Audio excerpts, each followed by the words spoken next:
para coordenar os trabalhos deste painel, a doutora Lívia Nascimento Tinoco, vice-presidente da Associação Nacional dos Procuradores da República.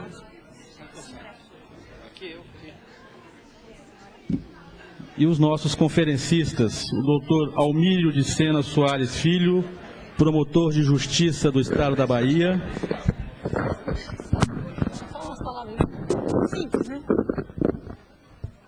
A doutora Gilda Pereira de Carvalho, subprocuradora-geral da República e procuradora federal dos Direitos do Cidadão.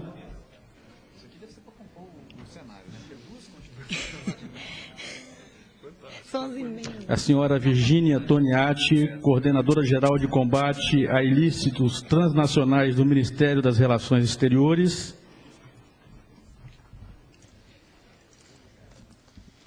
E a senhora Luísa Bairros, secretária de Promoção da Igualdade do Estado da Bahia.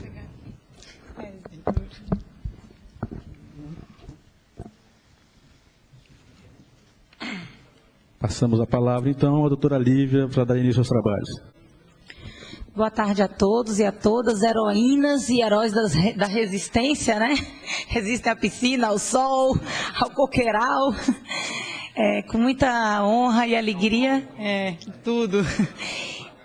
Com muita honra e alegria que hoje nós damos início aos trabalhos vespertinos e iniciamos aqui os nossos encontros que ocorrerão aí até sexta-feira, nesses debates que são propriamente o trabalho institucional durante essa semana.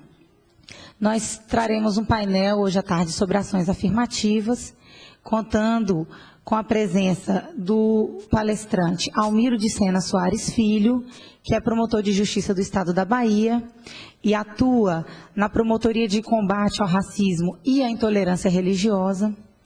A Luísa Bairros, que é secretária de Promoção de Igualdade do Estado da Bahia, que vai atuar como debatedora, assim como Virgínia Toniati, coordenadora-geral de combate a ilícitos transnacionais do Ministério das Relações Exteriores, e Gilda Pereira de Carvalho, nossa procuradora federal dos Direitos do Cidadão.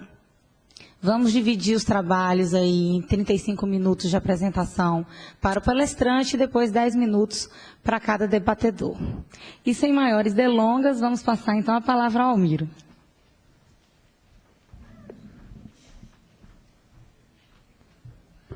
Tem que ser rápido, porque é uma corrida, né, gente? E aproveitar a resistência de vocês aí também, né? Bem, eminente doutora Lívia, doutora Gilda, doutor Bigonha, doutora Luísa, doutora Virgínia, eminentes colegas, amigos, Lauro, Vladimir e demais colegas, Cristiane, Nonói. Bem, o nosso tema, ações afirmativas, eu queria abordar rapidamente e peço, doutora Lívia, apesar de sei que não é preciso pedir, que a doutora Lívia já demonstrou que ela é bem atenta à questão do tempo. Quando faltar 5 minutos, por favor. O papel da coordenadora é apurrinhar os palestrantes e debatedores em relação ao tempo. Bem, bom, Almírio, né? Justamente. Doutor Almírio, só fazer uma indagação. O senhor vai usar o PowerPoint? Vou. Então eu vou sugerir aos componentes da mesa que a gente assista de lá, depois a gente volta. Tá ótimo. Agora meu tempo não está correndo ainda não, né? Doutor Aristides também, registrar aqui a presença, ex-procurador, que muito honra a todos nós do Ministério Público. Bem, ao falar sobre ações afirmativas, colegas, eu quero fazer uma provocação, e o termo é justamente esse, aos colegas do Ministério Público, da magistratura e demais, no sentido de valor. Então, eu vou com essa nomenclatura, direito, relações étnico-raciais, no sentido de que ações afirmativas, a questão da constitucionalidade, eu entendo que está razoavelmente delineada e clara para qualquer colega do Ministério Público Federal ou da magistratura federal ou estadual, não importa. A questão é de entendimento, é de querer ver, de sentir e de perceber o que está ocorrendo ou de não querer ver. Tá? E isso está muito ligado a valor. E valor, segundo o biólogo chileno, o Maturana, ele já nos diz que valores ou são vividos ou são negados.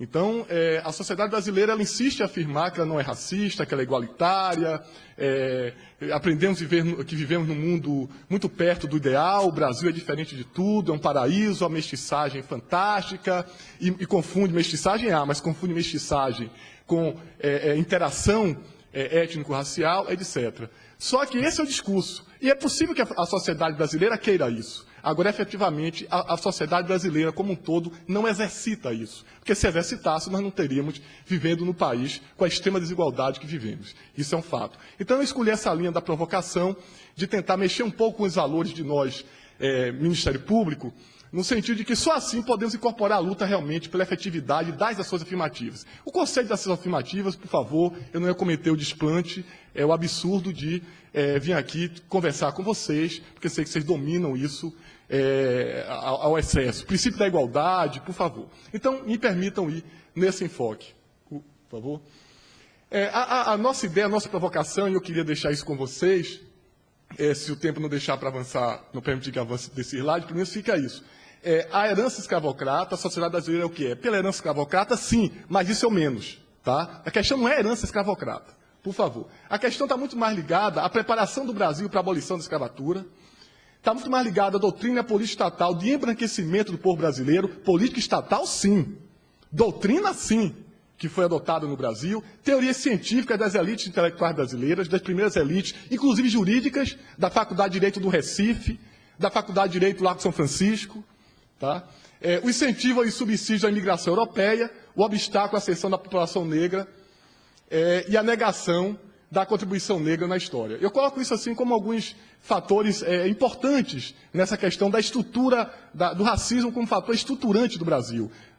Isso é uma coisa da economia, fatores estruturantes e conjunturais. E estruturante quer dizer aquilo que que se eterniza, que é longínquo. O racismo é longínquo, é perene, está em si mesmado, incorporado no dia a dia do brasileiro. Tá? Bom, rapidamente, essa questão do conceito de raça, que alguns dizem, como que tem racismo se não existe raça? Olha, isso é estupidez de racismo, todos somos iguais, é tudo tão lindo, né? Bom, isso já está também superado com o habeas corpus, o Supremo Tribunal Federal, juridicamente, naquela questão do livro, lá no sul do país, em uma brilhante decisão, por maioria, o nosso Supremo definiu isso, o relator foi o ministro... Me ajudem aí, gente, quem foi o relator? Já aposentado, foi ministro da Justiça... Não. Maurício Corrêa, obrigado. Maurício Corrêa. E aí ele coloca a questão da raça humana, subdivisão e inexistência, que é algo óbvio. O genoma, que ele diz aí, a importância para nós que está dito juridicamente. Então, por favor, colegas, essa questão de que raça, não sei o que não existe, juridicamente está colocado aí, não há maiores problemas. Ele disse juridicamente o que a ciência já consagrou de forma excessiva até. O próximo, por favor. E aí ele vai no próprio acordo, no próprio julgamento, no próprio acordo, e coloca raça e racismo. E aí diz que, a despeito de não existir raça em sentido biológico, tá? O racismo existe, uma realidade. Por quê? Porque é uma construção social, porque é uma construção artificial da sociedade humana. Só que presente, real. Né? Então, esse discurso de que racismo e raça, se não existe raça, não existe racismo, lembra a anedota racista de que vamos mudar o nome. Não existe racismo, não.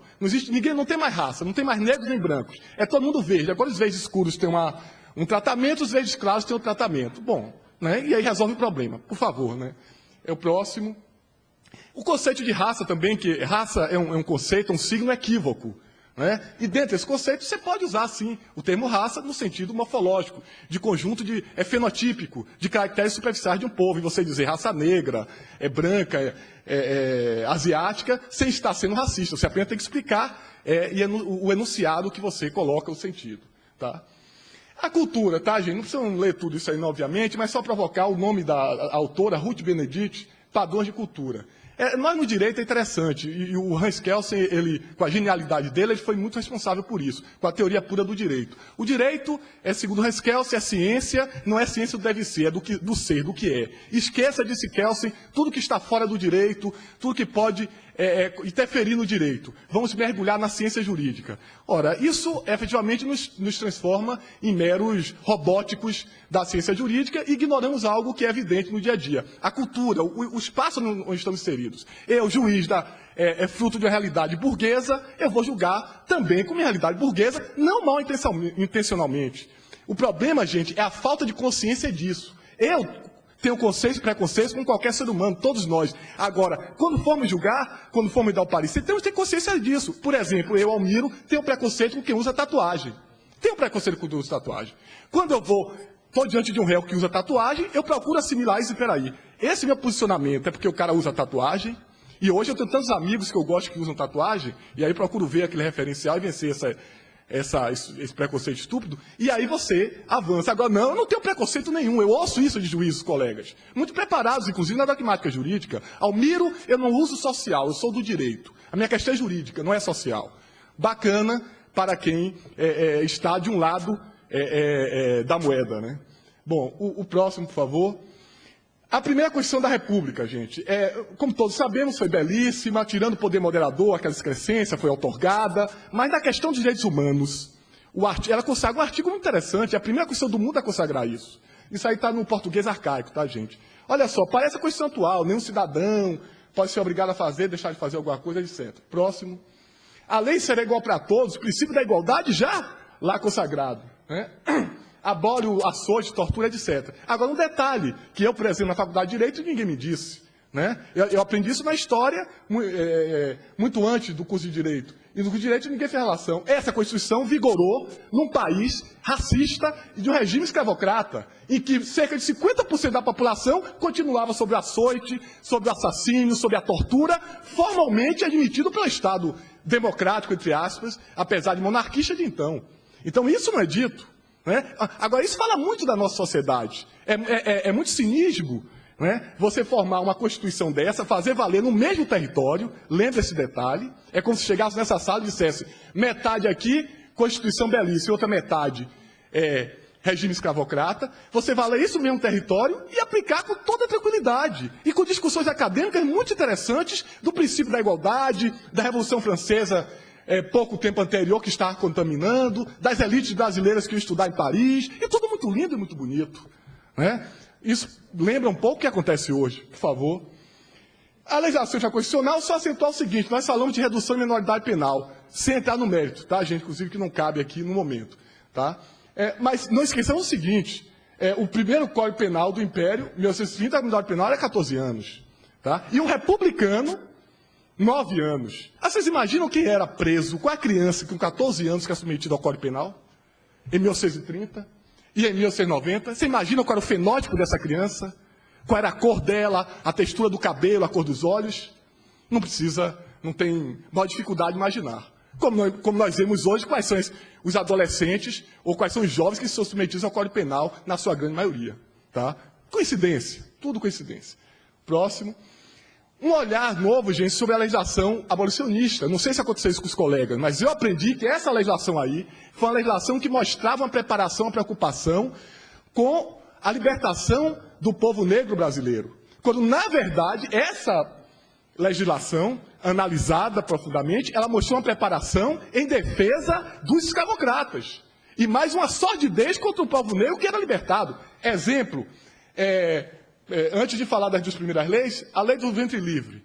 A partir dos 8 anos, a partir dessa data, a criança que completasse, nascida até 8 anos, seria livre. E até 8 anos ficaria às expensas do senhor de escravo. Olha que bonito, que bacana. Já livre. Sendo que ele poderia optar de ficar com a criança até 21 anos e para receber os serviços prestados por ela.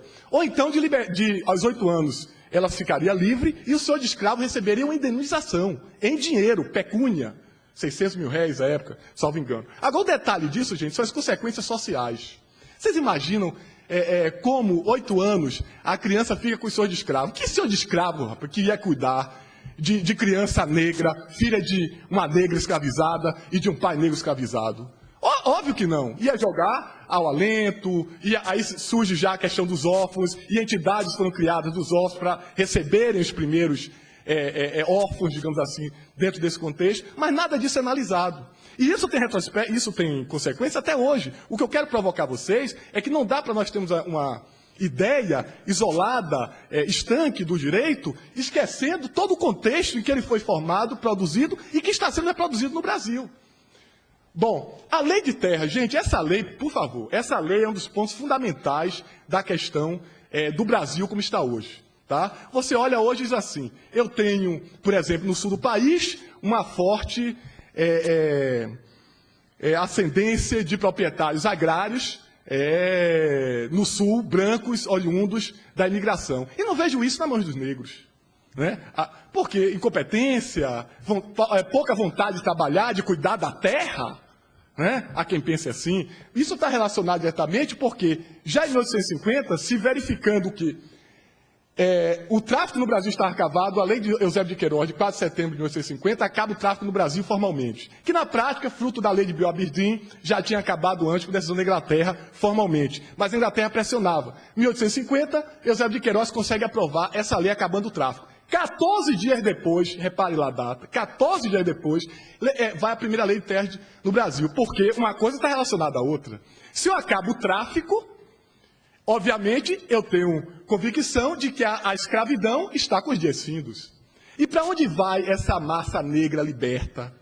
Se as terras até então vigiam o regime posterior de Ser Maria de posse, que poderia ser adquirida pela posse, a terra não ocupada, iriam virar proprietários rurais, né, agrários, e terra sempre foi poder, se hoje ainda é, principalmente naquela época. Não se quer a ascensão social dessa população negra liberta. Tá? Então vem, e a primeira lei de terra diz que terra, a partir daquele momento, só adquirida, só comprada. Porque, obviamente, o liberto não teria condições de comprar. A lei sexagenária, muito interessante, aos 60 anos você, meu amigo, está livre. Primeiro, quem chegava aos 60 anos era um acidente de percurso, o normal era não chegar. E aos 60 anos, essa liberdade funcionava mais para tirar do escravocrata necessidade de bancar a mísera alimentação que lhe dava. Né? Então, a preparação para a libertação da população negra escravizada foi feita dessa forma. Pelo Estado formal, pelas elites brasileiras. Agora, a libertação foi conquistada assim pelas revoltas. Na Bahia, gente, era famosa, coisa que é a história oficial, dita como oficial, que hoje jamais não não retrata, eram notórias fugas da população negra, de homens negros, e antes de fugir, detalhe, matava de preferência toda a família de senhores escravocratas. Toda a família. Isso não pode ser dito. Isso é poder de reação. Se vocês olharem os quadros de Debré e de Rúgidas, os famosos que retratam a nossa historiografia contemporânea, vocês vão ver o negro em duas posições ali. Ou humilhado, dominado, torturado, ou então servindo docilmente ao senhor de escravos. Isso passa valor, óbvio. Que povo é esse que ou está numa hora massacrado ou então rendido ao seu senhor? Em uma posição ou noutra. Né? Isso é mentira, isso é leviandade, isso é a visão escravocrata do branco, do europeu. Debré e Rúgidas não foram os únicos europeus a pintarem o Brasil, a falarem sobre o Brasil, desde os primórdios do seu descobrimento, e obviamente isso é uma visão deles. E não é à toa que os quadros deles estão na exposição do palácio, estão até hoje na historiografia oficial. Só que a história do Brasil, o negro sempre foi um irresignado com sua condição e um lutador e um conquistador da sua liberdade.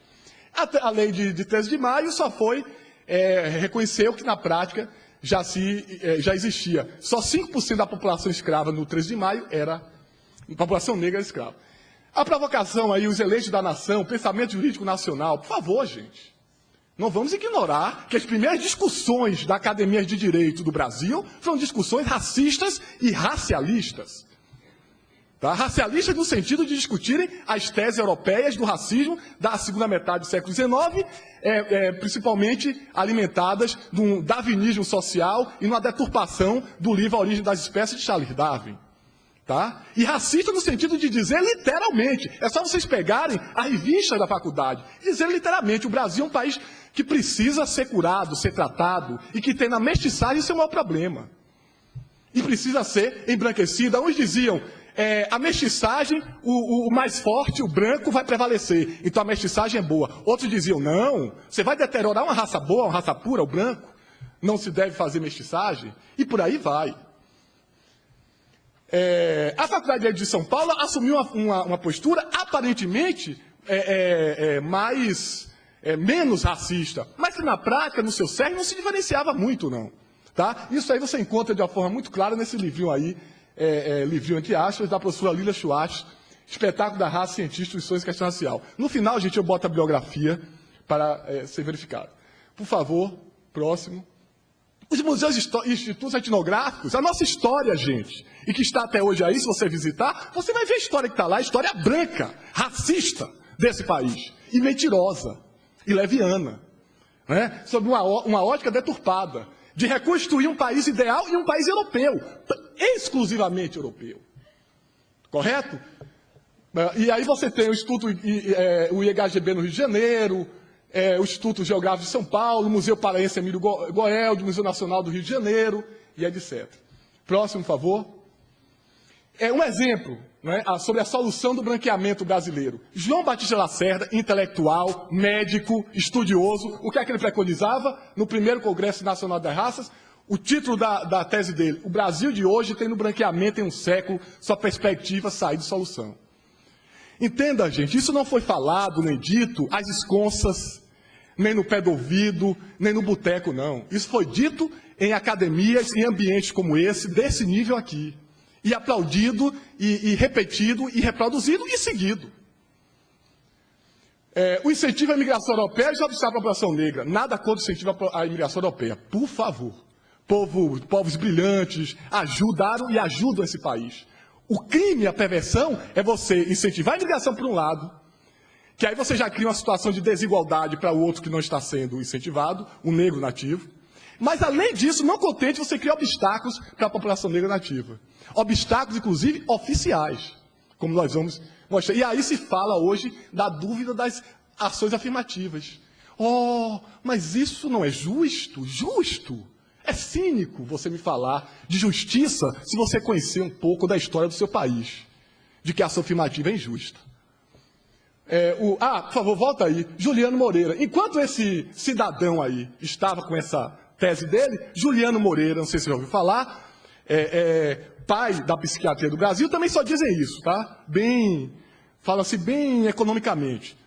Estava um médico brilhante, negro, né, filho de uma escrava, fez faculdade de medicina e se torna um dos maiores estudiosos e já propagadores de um tratamento diferenciado para os loucos, para os considerados degenerados, advogando já, naquela época, gente, não é hoje não, que o tratamento não deveria ser camisa de força nem choque elétrico, mas que deveria ser tratamentos terapêuticos.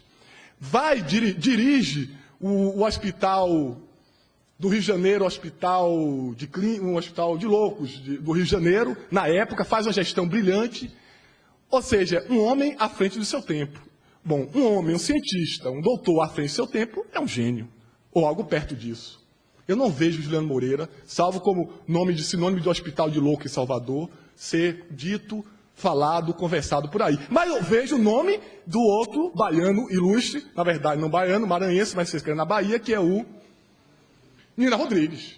Esse é versátil e defende-se. Ele era racista, ele não pode se omitir o talento do homem, ninguém está omitindo nada. Agora, você não dá para comparar dois homens tecnicamente próximos, sendo que um estava há 100 anos à frente do seu tempo, como Juliano Moreira estava em relação a Nina. Não dá para você comparar esses dois homens. Nem que um seja marciano e o outro terráqueo, não é questão de fenótipo nem de cor de pele. Né? Mas aí a coisa muda e na prática não se segue o discurso. Né? Muda, por favor. Próximo. Bom, o decreto 528 de 28 de junho de 1990. Tem um livrinho estúpido do Não Sejamos Racistas, lá do cara da Globo, né, que só teve alguma propagação, foi o cara da Globo que fez. Estúpido porque ele é leviano, ele deturpa e ele ele desconhece, né, fatos, assim, digamos, contundentes da história do Brasil. Por exemplo, ele diz que nunca houve objeção formal ao negro no Brasil. Né?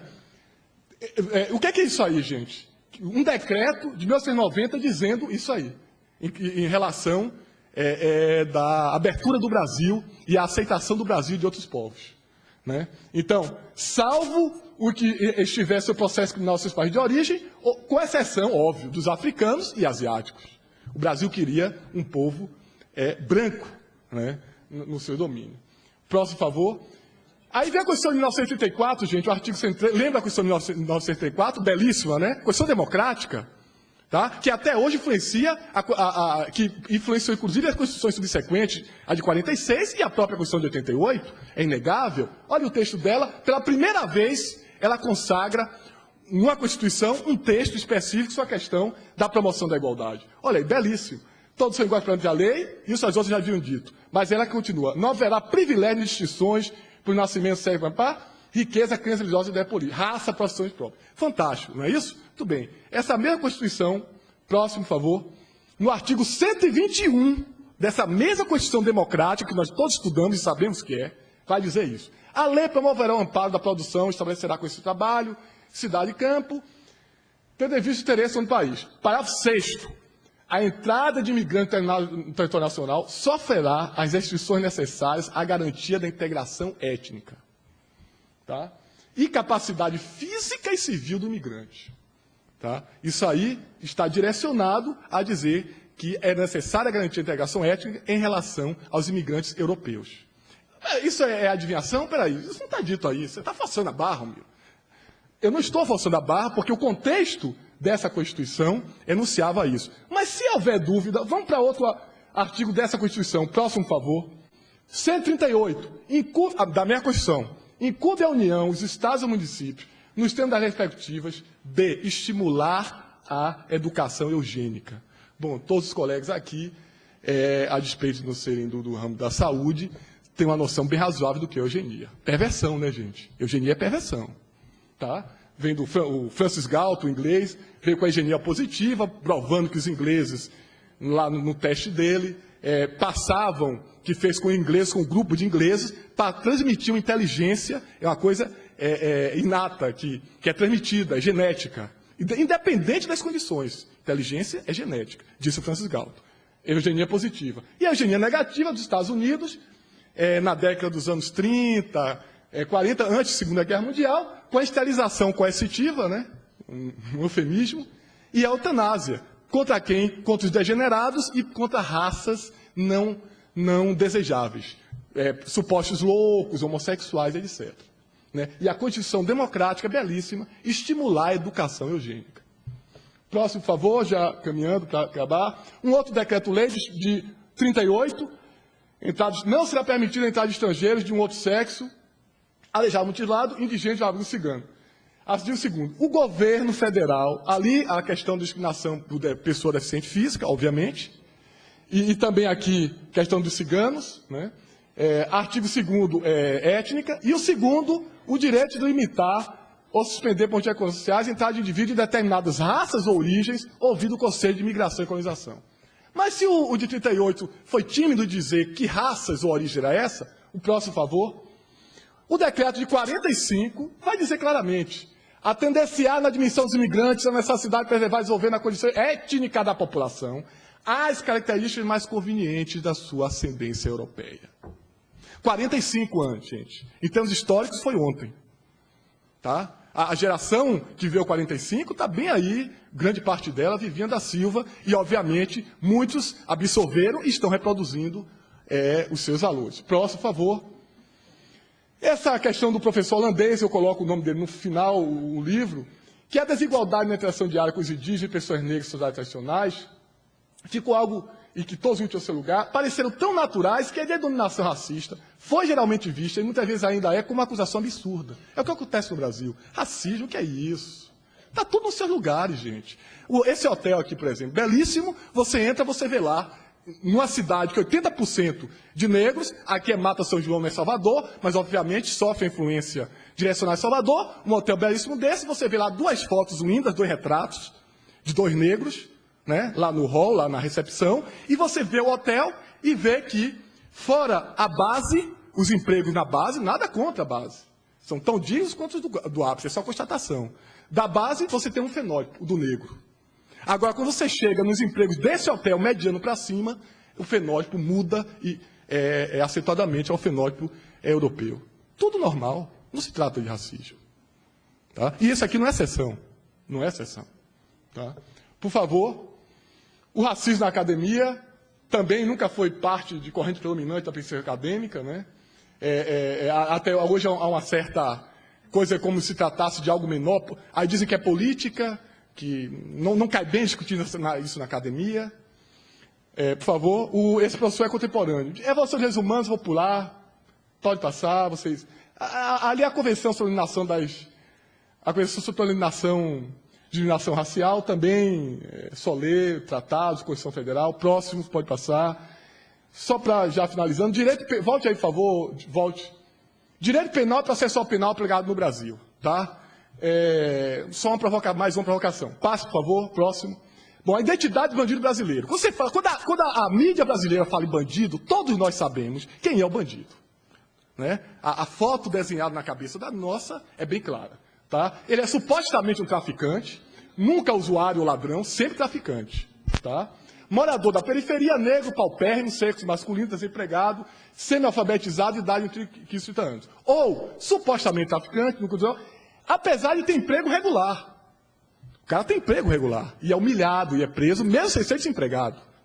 Né? Ou sem ser traficante. Às vezes ele é traficante mesmo, estou dizendo que não seja. Às vezes não. Tá? Muito bem, essa identidade clara, tranquila. Próximo. Pena legal para esse bandido? Longo período de prisão processual, de prisão condenatória e absolvição. Tá? Tranquilamente, hoje, em qualquer lugar desse país, você vai ver que na prisão processual, que vai ser um tema importante ser debatido aqui no evento, e é preciso. Agora, não há nenhum problema em se manter preso processualmente centenas de pessoas, jovens negros nesse país, por furto, viu? Por furto. Não é por tráfico, não. Tá? Não é por roubo, não. Tá? Por furto. Pena extralegal, humilhação da família do cara todo e dele, tortura física, homicídio por grupo de extermínio ou por um colega de profissão. Que é outra coisa interessante, como a mídia fala. Não, o sujeito foi preso processualmente de furto e teve um problema lá com seus colegas. Pô, imagina, você é levado para uma prisão, ainda na presunção da inocência, e todos ali viram seus colegas. Né? Tudo bem, tranquilo. Não, tortura, convivemos com isso, gente, numa boa. Tá? Próximo. Repercussão na sociedade, mídia televisiva, bandidos perigosos que a polícia está retirando das ruas. E por isso, às vezes, comete excesso e engano. Né? No Poder Judiciário, os discursos, as leis de país são ultrapassadas, dificultam a justiça célere e eficiente. A polícia procura cumprir o seu dever e também a vítima dos criminosos. Não se está dizendo que isso não é verdade. Está se dizendo que esse é o discurso, digamos assim, majoritário, sem se permitir a outra parte se pronunciar. Próximo, por favor. A outra identidade dos suspeitos. O acusado de crime de corrupção. Aí, olha bem, suspeito, não é mais bandido, viu, gente? Não é mais bandido, é suspeito ou acusados de crime de corrupção, seu financeiro, tudo crime de alto nível, né? Tá? Comumente crime organizado, moradores normalmente, tá? De bairros nobres, branco, classe média ou rico, empresário, papá, idade aí, tá? Interessante, esse pessoal, tráfico de drogas, tráfico de armas, tráfico de pessoas, que nós todos sabemos, que inclusive é do crime organizado que mais é rentável, nunca são acusados. Não traficam no Brasil, não, esse pessoal não trafica. Tá? Não trafica. Próximo, por favor. Pena legal para esses suspeitos ou acusados. No máximo, salvo pouquíssimas exceções, né? E o Ministério Federal tem uma participação admirável nessas pouquíssimas exceções, que a gente espera que se transforme em regra. Né? Bom, pena extralegal para o suspeito. No máximo, prisão processual de 10 dias. No máximo, prisão processual de 10 dias. Um dia, melhor dizendo. Isso, tem tudo isso. Essas questiúnculas, né? Jurídicas, tudo jurídico, viu, colega? Pena extralegal para o suspeito acusado. No máximo, o uso desnecessário de algemas, causando constrangimento ilegal, quando é o caso, concordo que causa. Humilhação. Essa é a pena. Falta 5 minutos, você lá. Muito bem. Isso é o máximo. Repare que lá a pena extralegal do outro bandido é tortura e morte por duplo de extermínio. Tá? O do suspeito, no máximo, é esse. Por favor, próximo. Repercussão na sociedade. Na mídia televisiva, o empresário fulano, o boqueiro tal, acusado de crime, defendeu-se dizendo que ou a polícia praticou excessos contra o empresário, o banqueiro tal, o acusado, não é o bandido. Não é o bandido. Ele não foi condenado. Não é bandido, não pode ser. Seria violar os direitos humanos. Poder Judiciário, o presidente do STF, teste dura as crises de atuação da Polícia Federal, do Ministério Federal e do próprio Justiça Federal. O STF promove uma sessão exclusiva para discutir isso de algemas.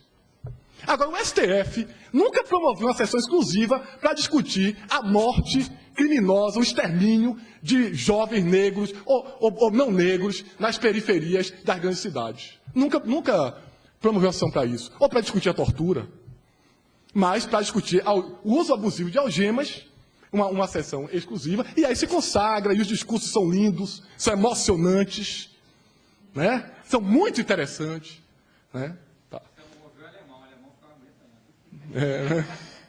O próximo. Bom, segurança pública, o próximo, por favor. Bom, os discursos aí e tal, próximo. Quero provocar mais. Contra as drogas ilícitas. Como é que se combate drogas no Brasil, gente? Bom, o tráfico tem a questão da demanda, mas esse é uma vítima. Ele é uma vítima. Claro, quem é que compra a droga normalmente? Tirando o traficante pobre lascado que pega o crack e vai morrer de crack, o miserável ali, em poucos dias. Quem é? Onde é que ele mora? Então ele é uma vítima, uma grande vítima de tudo. Mas o traficante, esse é o bandido. Agora, o tráfico, gente, ele tem uma série, eu não vou aqui ensinar, falar algo que todos já sabem, mas só relembrando o óbvio, ele tem uma série de situações. Tráfico que precisa ser combatida, armas pesadas, financiamento, lavagem de dinheiro. Isso aqui é do professor Jorge da Silva, viu, gente? Esse é que está do Desenvolvimento do Rio, que me prestou esse slide, esse aí agora. E onde é que se foca o combate ao tráfico no Brasil, gente? Boca de fumo. É a solução. E a mídia incentiva, e a mídia aplaude, está tudo muito correto. Né? Próximo, por favor. Tá aí, o retrato do Brasil, no meu entendimento. Essa foto também do professor Jorge da Silva, esse é que está do Desenvolvimento do Rio, que me cedeu essa foto. Aqui está a favela o Morro da Rocinha, lá o bairro de São Conrado. Pronto, o bairro da Rocinha, obrigado, colega, e o bairro de São Conrado. Né? Muito bem. Aqui está o bandido. Está vendo? Aqui, correto. Valores, né? Valores. Aqui está o bandido. Aqui está o bandido. Lá está o suspeito. No máximo suspeito. Tá? E ali na rua, de certa forma, está o sistema de repressão, né? Defendendo lá o suspeito para que o bandido, aquela coisa toda. Tá? Então, a gente tem que verificar essa situação aí desse Brasil. Próximo, por favor. Essa foto aqui, gente, é muito interessante. Revista Época, tá? E olha a manchete, uma das grandes discussões nacionais. Um ataque inovador. Por que o cerco aos traficantes no Rio é um marco no combate ao crime no Brasil? Boca de fumo, né? Boca de fumo. Essa é a resolução. E aí, olha a foto como ela é didática, né? Não sei quantos cadáveres ali atrás, policiais lá atrás e um policial aqui na frente. Agora, o mais interessante foi que o professor Jorge da Silva me disse, essa foto também é do slide dele, um detalhe que eu não sabia e que ele me informou. Vocês imaginam que esse policial aí é de que força? Por que você disse que é civil, companheiro? Eu, particularmente, você foi bem... Não é para ser tão bem assim, você também complica, né? Aí do Rio conhece, né? Mas o problema... Mora em São Conrado? Está ali no meio. Certo. Bom, mas o interessante, gente, que há uma primeira vista, para quem não é iniciado nas coisas do Rio, há uma primeira vista... brincadeira, colega. Parece um militar, concorda, colega? Um policial militar em combate. O detalhe, gente, que é um policial civil e que essa roupa não existe. Essa farda aí não existe. É dele, é Rambo. Ele criou. Bacana, não ficou legal, elegante, se viu até de capa da revista. Percebe o que a gente está tratando, gente? Percebe da gravidade da coisa? Muito bem, próximo, por favor. Bom, os lanceiros negros, gente, deixa a provocação para vocês. José Garibaldi, um herói fantástico, admirável, um dos maiores homens da história. E olha o que é que ele fala. Eu vi batalhas disputadas, mas nunca ia em nenhuma parte homens mais valentes, nem lanceiros mais brilhantes do que os cavaleiros rio-grandenses, em cujas fileiras comecei a desprezar o perigo e a combater pela causa sagrada dos povos. Ele se refere a isso aí, aos gaúchos, a Revolução Farroupilha. Agora, quando você fala de um gaúcho, você imagina o quê? Você imagina qual é o estereótipo do gaúcho, que é predominante, está correto, branco. É o predominante, não há nada de mais de errado nisso. Só que esse gaúcho que se referia não era o gaúcho branco, era um gaúcho negro. A próxima, por favor. Olha aqui, ó. O lanceiro negro é esse cara. Na Revolução Farroupilha, gente, teve 2 grupos de lanceiros negros. Vários grupos lutaram. 2 de negros, 420 e tantos homens. José Garibaldi ficou admirado com a luta desses homens que escreveu o que escreveu ali. E fez mais. Próximo, por favor. Volte. Essa foto aí está, sabe aonde, gente? No Museu de Bolonha, na Itália. De um lanceiro negro, um gaúcho, no Museu de Bolonha, na Itália. Levaram para o Giuseppe Garibaldi. E que poderia ser de um branco, normal. Né? Que, inclusive, é o predominante do fenótipo. O próximo, e outro gaúcho, que está no Museu de Bolonha, da Itália. Um gaúcho negro.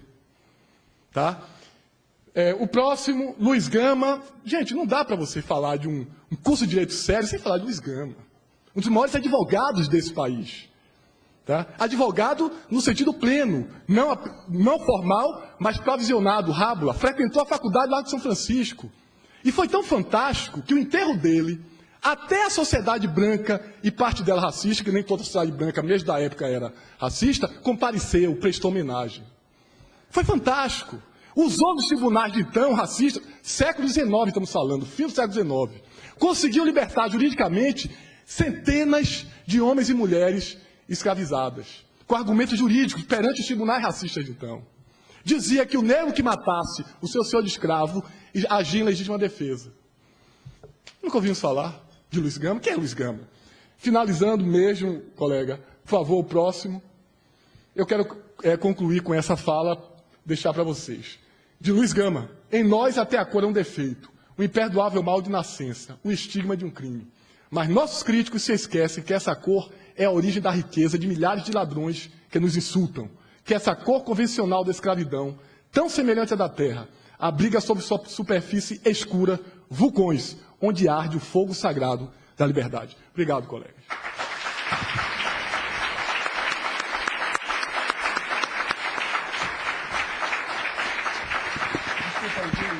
Ótimo.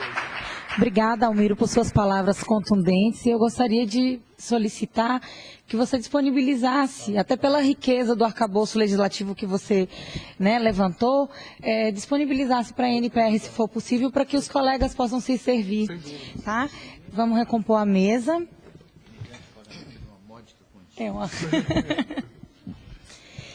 E vamos passar a palavra para a primeira debatedora, que é a Luísa Bairro, secretária de Promoção da Igualdade do Estado da Bahia. Gente, eu achei que ia chamar pela ordem que nós chegamos aqui à mesa, estava totalmente despreparada. Luísa, você contará com 10 minutos. Contarei com 10 minutos, mas antes disso eu queria apenas registrar minha satisfação por estar aqui nesse encontro com os procuradores da República e que, em alguns casos, se trata de um reencontro. Eu tive a sorte de poder trabalhar próxima, digamos assim, do Ministério Público Federal, mais especificamente da PFDC, a partir de 2001, que foi o ano da Conferência Mundial contra o Racismo, durante ainda a gestão da doutora Eliana, que está aqui, e depois num trabalho que continuou na gestão da doutora Ela, trabalhando fundamentalmente com uma noção que eu acho que foi bastante bem abordada pelo doutor Almiro aqui na palestra, a partir de uma noção de racismo institucional. Acho que ele traçou um quadro bastante eloquente de como a institucionalização do racismo como uma prática, ela tem, ao longo da história do Brasil, encontrado respaldo na legislação e de como ela vai sendo também, a partir disso, incorporada por todas as demais instituições. E colado a esse aspecto da apresentação que nós estamos aqui debatendo, eu acho que decorre um outro que também foi bastante enfatizado, decorre que dessa institucionalização do racismo ao nível da superestrutura, a gente vai ter como resultado a naturalização, a naturalização das desigualdades raciais no país. Eu acho que, fundamentalmente, esse é um dos maiores problemas, digamos assim, que nós encontramos. Porque, na medida em que nós naturalizamos as desigualdades raciais, nós tornamos invisíveis tornamos invisível o fato de que as desigualdades raciais existem porque o racismo é praticado. Para além, eu digo isso para dizer que, para além de tratar o racismo pura e simplesmente como uma ideologia, algo difícil de ser tocado, de ser, de algum modo, materializado, eu acho que é muito importante pensar que todo esse arcabouço que foi apresentado aí, na medida em que ele penetra as nossas escolas, a nossa formação ou a nossa deformação, a gente vai perdendo também ao longo do tempo a dimensão de que o racismo ele existe e ele incide sobre as pessoas negras, causando efeitos concretos em suas vidas, que são efeitos que podem hoje ser medidos pelas fartas, até eu diria, estatísticas das quais já se dispõe no Brasil, dando exatamente a dimensão dos diferenciais do ponto de vista de inserção de mulheres e homens negros na sociedade, do ponto de vista, de uma maneira mais geral, das nossas diferentes inserções nas estruturas de poder e riqueza da sociedade. Quando eu digo, por um lado, que o racismo ele causa efeito concreto na vida das pessoas negras, é preciso também a gente salientar o que é muito pouco discutido, o fato de que o racismo causa efeitos concretos nas vidas das pessoas brancas.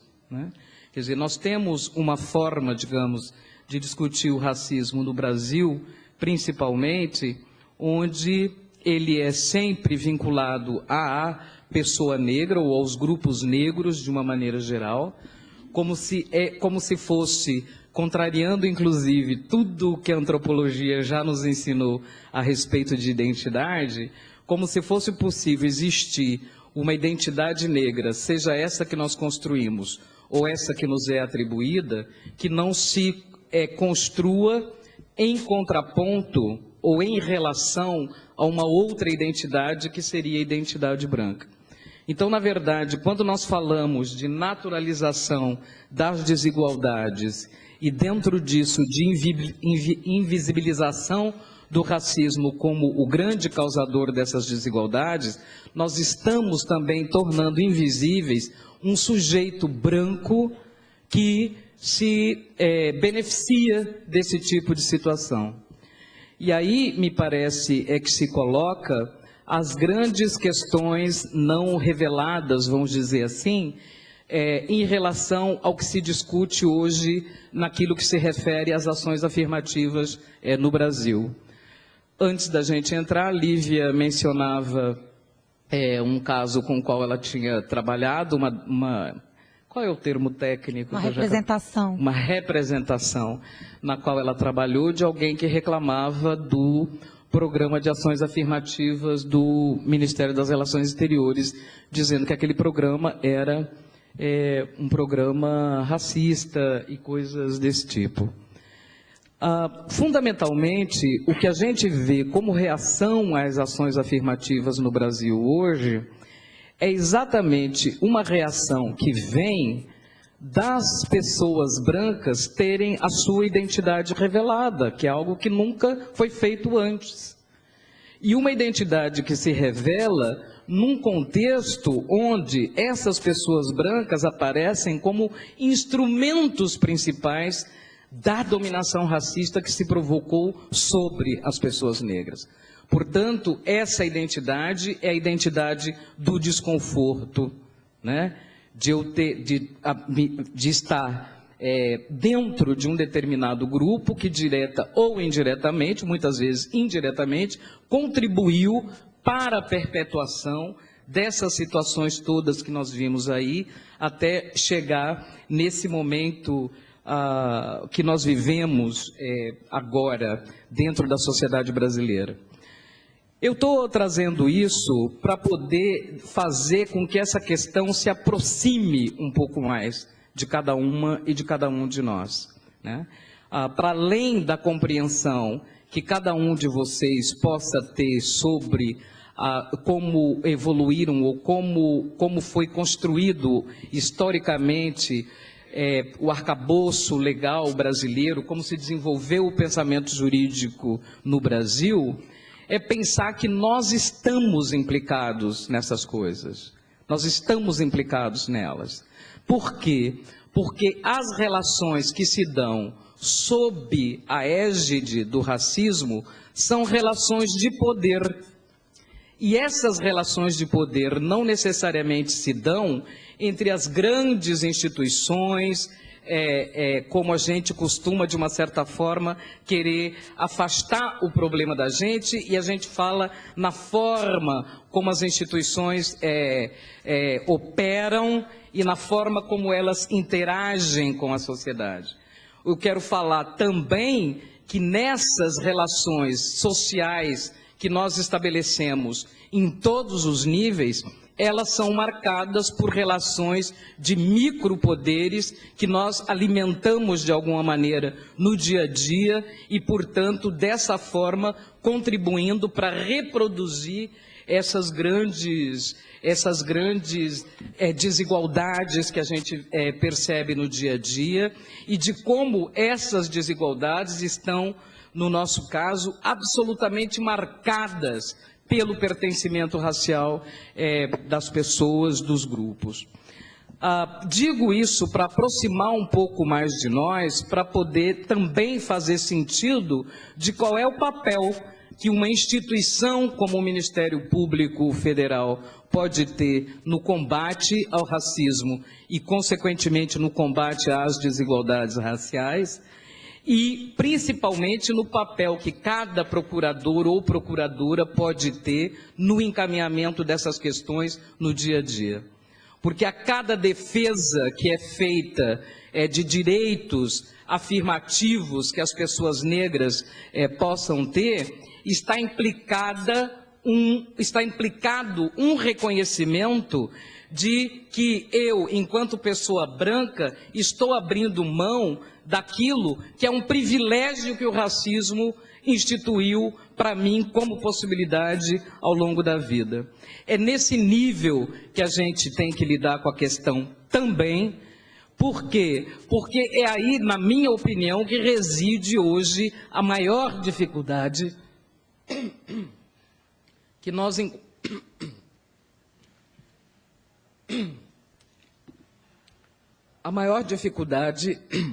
encontramos para fazer valer, essas conquistas recentes no sentido do combate às desigualdades no Brasil. Não sei como é que está meu tempo, mas eu quero encerrar agora, porque eu acho que eu realmente já fechei o pensamento mais do que suficiente para uma debatedora nessas condições que a gente está aqui agora, que vocês têm um painel daqui a pouquinho. Obrigada novamente pelo convite, prazer em reencontrá-los, ok? Obrigada, Luísa. Virgínia. A Virgínia é coordenadora geral de combate a ilícitos transnacionais do Ministério das Relações Exteriores. Ok. Alô? Sim?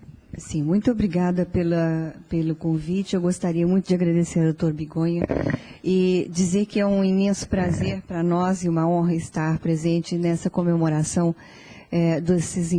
de mais esse encontro dos promotores públicos. O Ministério das Relações Exteriores tem um imenso interesse em uma aproximação, em um diálogo quanto mais fluido, mais próximo possível com o Ministério Público. Nós estamos, de alguma maneira, todos envolvidos na questão dos direitos humanos. Só que digamos, o Ministério Público está tratando da questão interna e o Itamaraty vê a questão dos ilícitos, a questão da lei, a questão da segurança, a questão das violações dos direitos humanos do ponto de vista internacional. Eu gostaria de esclarecer que eu não sou uma perita de direitos humanos, ao contrário, eu trabalho com ilícitos, com todos os ilícitos, todos os feios. Mas eu digo ao contrário, porque aparentemente uma coisa não está relacionada com a outra, mas trabalho mais difícil que nós temos nessa área de ilícitos, e aí eu nomeio o crime organizado transnacional, o tráfico de drogas, o tráfico de armas, o tráfico de pessoas, o tráfico de migrantes, a corrupção, o suborno, a lavagem de dinheiro e talvez ainda o crime cibernético. Acho que eu falei tudo. Então, ao trabalhar todos esses assuntos externamente, uma grande preocupação do Brasil, do governo, da diplomacia brasileira, é de encontrar o equilíbrio necessário da preservação dos direitos humanos, da proteção dos direitos humanos, ao mesmo tempo que se preserva a capacidade dos governos de eficazmente combater os ilícitos transnacionais. Então, é uma balança bastante difícil, mas é esse o trabalho, digamos, mais essencial da diplomacia brasileira, de procurar manter esse equilíbrio. E, ao mesmo tempo, de zelar pelos interesses do governo brasileiro, da sociedade brasileira, sobretudo, no sentido de ver o que é o interesse do Brasil e como vamos preservar e promover o interesse do Brasil dentro das convenções internacionais que se negociam. Por isso, o Brasil defende sempre a ideia de que nós temos que estar e negociar os textos para influenciar os textos, de maneira que, quando eles sejam adotados, eles incorporem as necessidades, os interesses, os valores que a sociedade e o governo brasileiro defendem. Bom, dito isso de maneira muito genérica, eu tinha pensado em associar a questão das ações afirmativas com o tráfico de pessoas, porque aí existe uma grande exigência por parte dos países que, entre aspas, são emissores de pessoas em situação de vulnerabilidade que são traficadas. Então,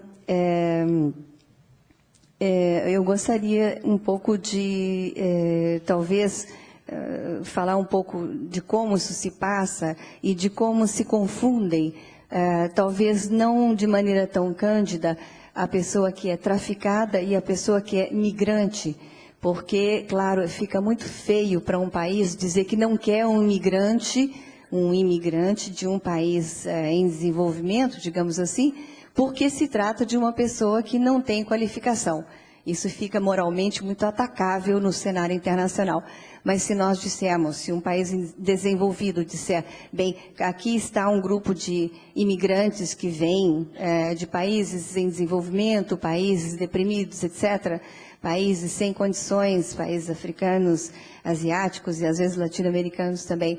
Se diz que são pessoas traficadas, mulheres traficadas, é tão mais simples dizer, vamos zelar pelo seu interesse, pelos seus direitos humanos, vamos mandá-los de volta para o seu país, expulsá-los, de maneira que eles sejam reintegrados na sua sociedade. E aí se transfere completamente para o país em desenvolvimento, emissor, digamos assim, de migrantes ou de traficados ou de vítimas do tráfico, se transfere para esses países o ônus de capacitá-los, de dar educação, da moradia, enfim, todos os recursos, os bens, os serviços que os países normalmente deveriam poder oferecer a seus cidadãos, mas não necessariamente conseguimos oferecer tudo isso, né? Então, o que faz um governo de um país desenvolvido pensar que uma pessoa que foi vítima do tráfico, ou não, uma pessoa que migrou voluntariamente e que trabalhou, por exemplo, como trabalhadora sexual, como se diz, né, no caso do protocolo do tráfico de mulheres e crianças, pessoas, especialmente mulheres e crianças, o que faz com que esses governos de países desenvolvidos pudessem pensar que uma pessoa que foi vítima do tráfico, ao voltar, teria melhores condições do que uma pessoa que está aqui, que é vulnerável, que é vítima da desigualdade social e que poderá ser vítima do tráfico em seguida. Quer dizer, eu estou falando em linhas muito gerais e um pouco depressa por causa do tempo. Eu queria me colocar à disposição dos senhores para quaisquer dúvidas ou se quiserem conversar sobre o assunto. O assunto do tráfico de pessoas é muito interessante, mas se confunde muito com o tráfico de migrantes e com a migração espontânea. É vista, muitas vezes, como uma questão de direitos humanos, mas também, às vezes, é uma questão vista como uma migração ilegal, como se fosse um crime, quando, na verdade, é apenas uma infração administrativa. Então, nessas questões, enfim, nós temos uma diferença entre o joio e o trigo que é bastante complexa. Agora, no caso aqui das ações afirmativas, conversando muito rapidamente com a doutora Gilda, ela me lembrou, eu não tinha pensado que o Itamaraty tem ações afirmativas, pela simples razão que eu tinha pensado que ia falar com os senhores a respeito de política externa, e ao implementar essas ações afirmativas dentro do Instituto Rio Branco, nós estamos, evidentemente, aplicando alguma coisa internamente. Mas dentro desse espectro, eu queria dizer o seguinte, no Instituto Rio Branco, nós nos demos conta de que a grande dificuldade em incorporar certos segmentos da população brasileira estava na baixa escolaridade, ou na fragilidade da nossa escola pública. Digamos assim que, há muitos anos atrás, eu me lembro quando eu era bem pequena, e aí eu já evidencio a minha idade, que horror, mas quando eu era bem pequena, eu frequentei uma vez um colégio estadual, que era muito bom, uma escola pública muito boa, mas isso caiu rapidamente. E as escolas do Brasil, infelizmente, as escolas públicas, as escolas gratuitas, nem sempre são capazes de formar as pessoas de maneira a que elas possam competir nas grandes universidades, nas universidades gratuitas e, evidentemente, no Instituto Rio Branco.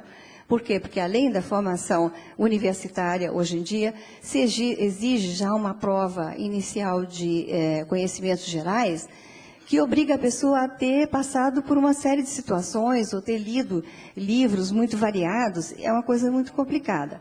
As pessoas de baixa renda dificilmente terão acesso ao nível, ao grau de informação que se exige delas.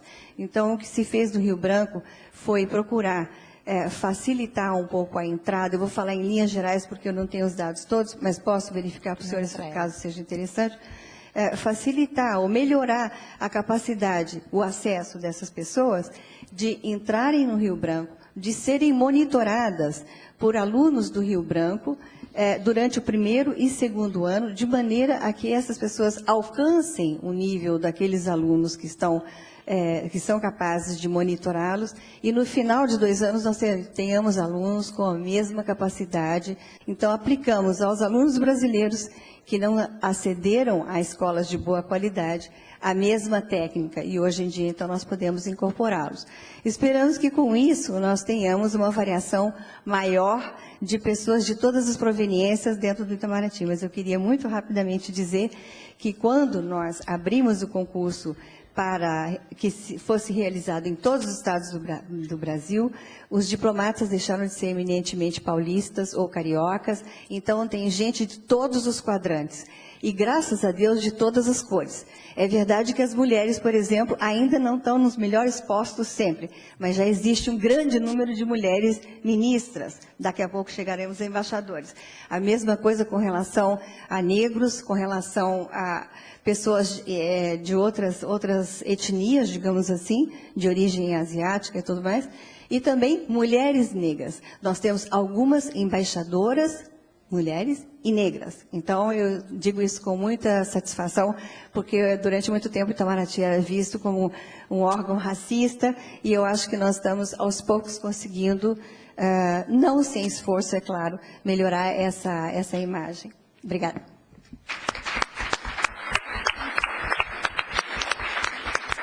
Obrigada, Virgínia. Com a palavra, Gilda de Carvalho, Procuradora Federal de Direito do Cidadão.